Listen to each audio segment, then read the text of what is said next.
Yi-founder ne-owner ye-company nyana ethi Zuko Films. Yes. Okay. Yeah. Namhlanje sithi make sikrwece kwenzela uba uzomotivate abantu abatsha bajonge nezinye izakhono kwinto ezikhoyo. At the same time ke sifuna uva ngempumelelo yakho. Kodwa ke khawucacisele umphulaphuli yintoni i-cinematographer? Okay, msasazi ezinto zimbini.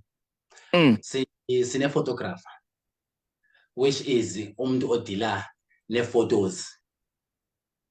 And Okay. then sibe ne-cinematographer, whereby udila only ne-videos. Okay. So into yoba ibe ngu-music video, ibe yi-documentary, ibe yi-drama, anything nje eyi-video engeyofoto. Sibalisele ke uye wangenela njani le competition sekuthiwa uye waphumelela selusichazela uba ke uqale njani wena ukuwenza ke ii-videos? Isitori sami sokuqala ukwenza ii-videos. Ii-videos ndiziqale ngehlobo lami endingaliqondiyo, because the day kwakukho umfana othi ngifikile kaMshemula walapha egcuba naye owayebhisi ngento ze-videos. So this day wayicaba ke ngoku akanamntu oyomfotela kule ndawo bekumele uyofota kuyo.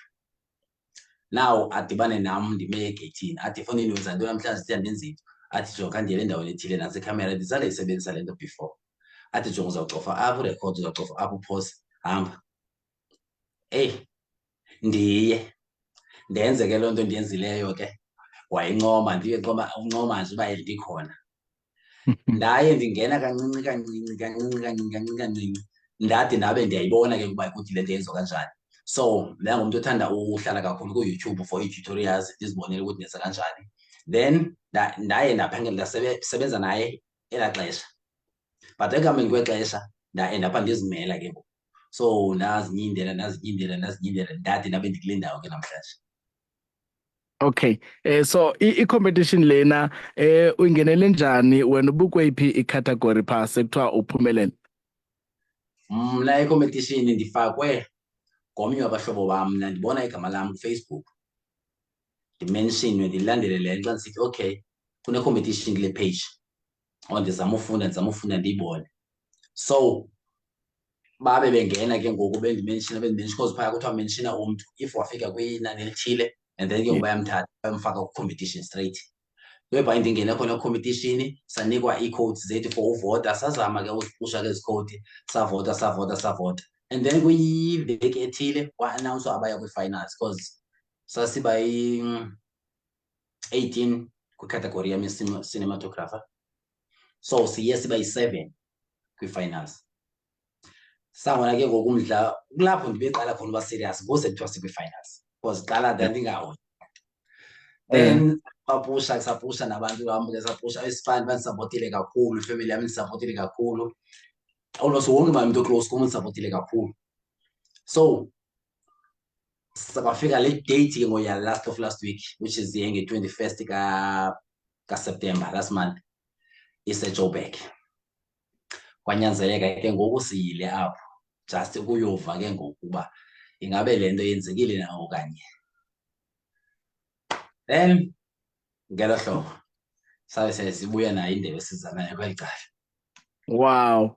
Umsebenzi ke kuyabonakala uba uqhuba kakuhle kakhulu. Khawukhuthaze ke ngoku umuntu omtsha naye ke ufuna ukugxila kwinto yevidiyo. Mhlawumbi akazi uba umehluko uthini njengoba ubusowucacisile umcimbi we-photographer ne-cinematographer. Khawumcacisele, umkhuthaze uba angasilandela njani isakhono sakhe. Ndingathi inje le nto ke msasazi wam. If ungumntu othanda into ze-videos funeka wenze sure uyayithanda, imali mayizemva, qale ngoyithanda. And sukonqena, hlala idatha unayo xa ungenayo iWi-Fi because kuYouTube sesona sikolo sibalulekileyo because ii-tutorials uyazifumana phaa, hayi kancinci. Tshekisha ii-angles uba zenziwa njani na because awusuthatha ikhamera ujongise emntwini. Yonke into oyenzayo ine-angle yayo because uzawufika umntu efota ubuzwa yintoni igama lale position ofota kuyo, athi andifota umntu ophambi kwam, no ayihambi kanjani, ine-position nge-position.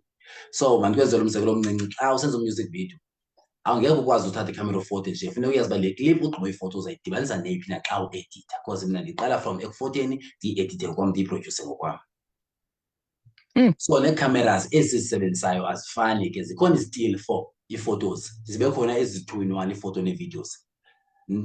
If ujonge ukuthi ikhamera yakho ine-shutter count i-shutter count speed into ebalulekileyo plus ii-megapixels zekhamera, hayi ke uzawuba ngunumber 1 iifowuni zengelo hlobo. Okay, kuza kwenzeka ntoni kuwe ngoku? Where to from here now that uphumelele le competition? Ityala endinalo lingaka okokuqala, ngoba abantu bebethe soon as uwina sivotile uzasibhatala, because bendingumntu we-content, uzasibhatala ngosenzela i-content till December. So ngoku ndiziprodyuthe and but ke andizungena deep kuyo, kunento esemgqubeni endizayikhupha but apha kuDisemba kunefilimu endizawuba nayo soon, then iscript into ebendiyilindile side sabe sifikile. So sizawuba nefilimu endizayikhupha just to say thanks kubalandeli bam, but yona ndizayikhupha ngoDisemba. Zikhona ke nezinye besizikhuphile before ke iifilimu, but ke istandard ke asisafani because besisaqala phaa. Yes. Yes. Okay, uyafuna ukusibalisela ubekwa yintoni eCuba? eCuba kulapho ndihlala khona. Umama wam wayephangela kweli cala, so wayelapha ethenga indlu kweli cala, so ndikweli cala ke ngokuba ifemeli yam ilapha. Yho, siza kubona kudala mos uthi uyawuze uphinde ubuye. Okay. Make sikhangele ke ngoku abantu abathanda umsebenzi wakho, abafuna ukulandela bajonge esisakhona uthetha ngaso. U-available kweziphi ii-platforms? Ufumaneka njani kwi-social media? Mhlawumbi nenamba kufuna uyishiye. Ndiyafumaneka kuFacebook, uba usetshe uZuko Gaba uzofumana mna straight, but if usetshe uZuko Films uzawufumana ipage yam. And then on YouTube nayo uzosetsha uZuko Films, kulapho ke ubuchofchofu bam buhleli khona. Then on WhatsApp ke ngoku ndiyafumaneka, number yam seyileya indala 064 033 7240, nami ndifumaneka kuyo kwii-calls nakuWhatsApp ke leyo. Alright, Nkosi kakhulu Mr. Zuko, masibulele ngexesha lakho. Uye wanceda futhi wakhuthaza abantu abaninzi abatsha bebengasihoyanga esi isakhono. Siyakubulela kakhulu, kambe siyiVukani FM sikunqwenelela ke impumelelo kwimizamo yakho. Ubulela mna Mr. Abza, ubulela mna kakhulu ukuthi ungethuba lakho ndinike lona. Alright, Nkosi kakhulu umphulaphuli ibinguye ke uZuko Gaba othe waphumelela mphulaphuli. Kubalisele futhi wathatha nethuba ke lokumotivate ke abantu abatsha abafuneke belandele izakhono zabo. Izakhono ke uzibalekile because kuba yi-backup xa kunqabe imisebenzi naxa ezinye izinto zingasambi ngendlela eright ebomini, ufanele ufumane ithuba loba ke usebenze italente yakho ukubheka phambili. Masibaleke ke sivale ngolo hlobo, siyapha ke kwindaba zentsimbi yesihlanu.